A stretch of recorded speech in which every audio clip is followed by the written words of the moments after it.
మిత్రులకి శ్రేయభిలాషులకి అందరికీ కూడా శ్రీరామనవమి శుభాకాంక్షలు. రేపు 27వ తారీఖున మార్చి 27 శ్రీరామనవమి పండగకి చాలా విశిష్టమైన రోజు. ఎందుకంటే మనకి నవమి తిథి వస్తుంది, కానీ రేపు పునర్వసు నక్షత్రంతో కూడినటువంటి నవమి తిథి వచ్చింది. ఇలా రావడం చాలా అరుదు. అయితే ఎప్పుడో రేరుగా వస్తూ ఉంటుంది, ఎందుకంటే ఆయన జన్మ నక్షత్రం వచ్చింది, ఆయన జన్మ తిథి వచ్చింది. కనుక రేపే 27వ తేదీన శ్రీరామనవమి పండుగ అందరూ కూడా జరుపుకోవాలి. ఇది ప్రతి పంచాంగంలో కూడా ఇచ్చి ఉంటారు. ఇది నవమి తిథి మధ్యాహ్న వ్యాప్తికి ఉన్నప్పుడే ఈ శ్రీరామనవమి పండుగ అనేది నిర్ణయం చేస్తారు. అంటే కొన్ని తిథులు ఇంతకుముందు గతంలో కూడా చెప్పాను, ఒక పండగ నిర్ణయం చేయాలంటే ఆయన పుట్టినటువంటి సమయాన్ని బట్టి నిర్ణయం చేస్తారు. శ్రీరాముడు నవమి అంటే చైత్రశుద్ధ నవమి మిట్ట మధ్యాహ్నం 12 గంటలప్పుడు పుట్టాడు కాబట్టి ఆ మధ్యాహ్నానికి నవమి తిథి ఉంది కాబట్టి శ్రీరామనవమి రేపు ఆచరిస్తారు.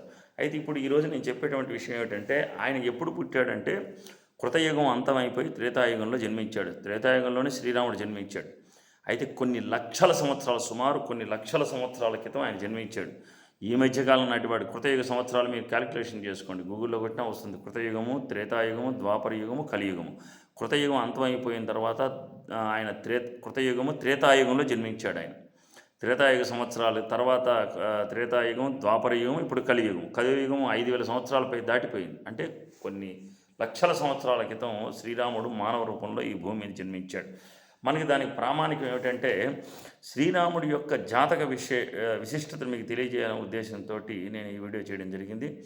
ఇక్కడ శ్రీరాముడు ఎప్పుడు జన్మించాడు, ఆయన జాతకం యొక్క విశిష్టత ఏమిటి అనేటువంటి విషయాలన్నీ కూడా నేను చెప్పటం కాదు, వాల్మీకి మహర్షి ఏనాడో రామాయణంలో స్పష్టంగా శ్లోక ప్రామాణికంతో ఆయన రాశాడు. వాల్మీకి మహర్షి ఆ విషయాలు మీకు తెలియజేస్తాను. శ్రీరాముడు వసంత ఋతువులో చైత్రశుద్ధ నవమి గురువారం పునర్వసు నక్షత్రం 4వ పాదం కర్కాటక లగ్నంలో కర్కాటక రాశి అయింది.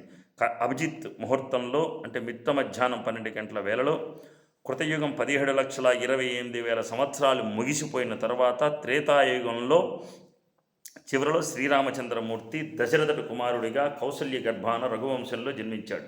ఈ విషయం వాల్మీకి మహర్షి బాలకాండంలో 18వ సర్గలో ఈ విధంగా చక్కగా వివరించాడు. ఆయన దానికి ప్రామాణికం ఈ విధంగా చెప్పాడు. తతో యజ్ఞే సమాప్తే తు ఋతూనా షట్ సమత్యయు తతశ్చ ద్వాదశమాసే చైత్రే నవామికే తిథౌ నక్షత్రే అతిదేవేత్యే స్వచ్ఛసం స్థేషు పంచసు గ్రహేషు కర్కటే లగ్నే వాక్పతా విందునా సహ ప్రోద్యమానే జగన్నాథం సర్వలోక సమస్కృతం కౌసల్యా జనయద్రాం సర్వలక్షణ సంయుతం అని వాల్మీకి రామాయణంలో మనకి స్పష్టంగా వివరించాడు. అంటే అర్థం ఏమిటి, ఇక్కడ పుత్రకామేష్టి యాగం ముగిసిన 1 సంవత్సర కాలం గడిచిన పిదప వసంత ఋతువులో చైత్రమాసంలో గురువారం పునర్వసు నక్షత్రంలో కర్కాటక లగ్నంలో కర్కాటక రాశిలో సరిగ్గా అభిజిత్ ముహూర్తంలో అంటే మధ్యాహ్నం 12 గంటల వేళలో 5 గ్రహాలు ఉచ్చస్థితిలో ఉన్నప్పుడు జన్మించాడు. ఆయన సహజంగా ఎవరి జాతకంలో అయినా ఒక రెండు గ్రహాలు కానీ ఉచ్చస్థితిలో కానీ ఉన్నట్లయితే చాలా విశిష్టమైనటువంటి యోగం కలుగుతుంది మనకి. కానీ ఈయనకి మహారాజ యోగం కలిగింది. ఎందుకంటే ఎవరి జాతకంలో అయినా సరే 5 గ్రహాలు ఉచ్చస్థితిలో కానీ ఉన్నట్లయితే అలా ఉండడం చాలా కష్టం.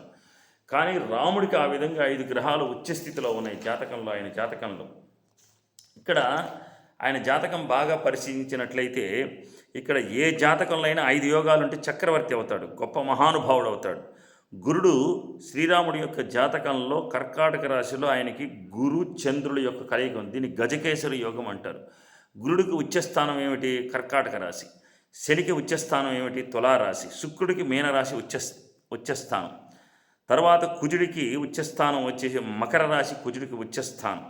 ఇక్కడ గురుడు శ్రీరాముడి యొక్క జాతకంలో గురుడు ఉచ్చస్థితిలో ఉన్నాడు కాబట్టి ఆయనకి హంసయోగం వచ్చింది. శని ఉచ్చస్థితిలో ఉన్నాడు కాబట్టి శశాయోగం కలిగింది. తర్వాత కుజుడు ఉచ్చస్థితిలో ఉన్నాడు కాబట్టి రుచయోగం కలిగింది. శుక్రుడు మీనరాశిలో ఉచ్చస్థితిలో ఉన్నాడు కాబట్టి మాలవ్య యోగం కలిగింది.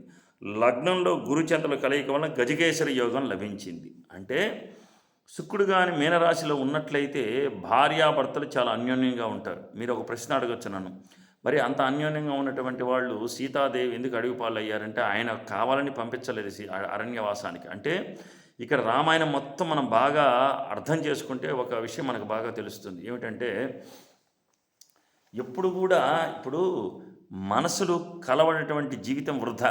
మనుషులు వేరైన మనసు ఒక్కటిగా ఉండాలి. ఇక్కడ శ్రీరాముడి యొక్క మనసు సీతాదేవి యొక్క మనసు ఒక్కటే. మనుషులు దూరమైన మనసు ఒక్కటిగానే ఉన్నది. ఆయన అరణ్యానికి వెళ్ళినా కూడా సీత మనసు రాముడి దగ్గర ఉంది, రాముడి మనసు సీత దగ్గర ఉంది. వివాహానికి ప్రధానం మనసులే ప్రధానం, మనసుల యొక్క కలయికే ప్రధానం. అట్లాగే అందుకే ఈనాటికి కూడా మన వివాహ వ్యవస్థలో ఎక్కడ వివాహం చేసినా మన హైందవ సాంప్రదాయంలో వివాహం చేయాలంటే ముందు అక్కడ ఒక పటం పెడతారు. అక్కడ విష్ణుమూర్తి లక్ష్మీనారాయణ పటం పెట్టరు, శివపార్వతుల పటం పెట్టరు, రాముల వారి పటం సీతారాములు పటం పెడతారు. ఎందుకు? సీతారాములు అనేటువంటి వాళ్ళు ఈ ప్రపంచానికి ఆదర్శప్రాయము. వివాహం అంటే ఎలా చేసుకోవాలో రాముడు నేర్పించాడు. భార్యాభర్తలు ఎలా ఉండాలో తెలుసుకోవాలంటే రామాయణం చదవమని చెప్పారు. వాళ్ళిద్దరే ఆదర్శ దంపతులు. అన్నదమ్ములు ఎలా ఉండాలో తెలుసుకోవాలంటే రామలక్ష్మణులను చూసి తెలుసుకోవాలి. నమ్మిన బంటులాగా ఉండేటువంటి వాడు ఆంజనేయ స్వామి. అంటే ఒక ఏ విధంగా అయినా సరే ఒక జీవితాన్ని గురించి బాగా తెలుసుకోవాలంటే రామాయణం బాగా చదవాలి. రామాయణం లేనిటువంటి ఇల్లు కాదని చెప్పి మనకు శాస్త్రాలు చెప్తున్నాయి. అందుకే ప్రతి ఇంట్లో రామాయణం ఉంటే సర్వ కష్టాలు తొలగిపోతాయి, భార్యాభర్తలు చాలా అన్యోన్యంగా ఉంటారు. అందుకే రాముడు 5 గ్రహాలు ఉచ్చస్థితిలో ఉన్నప్పుడు జన్మించినటువంటి మహానుభావుడు శ్రీరాముడు. ఇక్కడ ఈ జాతకం మొత్తం పరిశీలించినట్లయితే ఆయన జాతకంలో దశమంలో రవి బుధుల కలికంలో బుధాదిత్య యోగం ఉన్నది. ఎవరికైనా సరే ఈ మేష వృషభ మిథున కర్కాటక సింహ కన్యా తుల వృశ్చిక ధనుసు మకర కుంభ మీన రాశుల్లో రవి బుధుల యొక్క కలయికగానే ఉన్నట్లయితే మంచి తెలివి గల వాళ్ళు అవుతారు. బుధాదిత్య యోగం ఉంటుంది.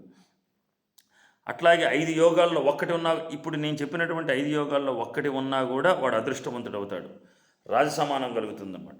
అట్లాగా ఈయన మహాచక్రవర్తిగా పరిపాలన చేశాడు. రామరాజ్యాన్ని సృష్టించినటువంటి మహానుభావుడు శ్రీరాముడు. కనుక ఈయన జాతకం చాలా గొప్పమైనటువంటి జాతకం శ్రీరాముడిది. ఇది ఈ శ్రీరాముడికి సంబంధించినటువంటి జాతక విశ్లేషణ. ఇక రెండవ వీడియోలో ఏంటంటే శ్రీరాముని యొక్క గొప్పతనం గురించి మనం బాగా చెప్పుకుందాం. అసలు రామనామ విశిష్టత గురించి కూడా మనం తెలుసుకుందాం.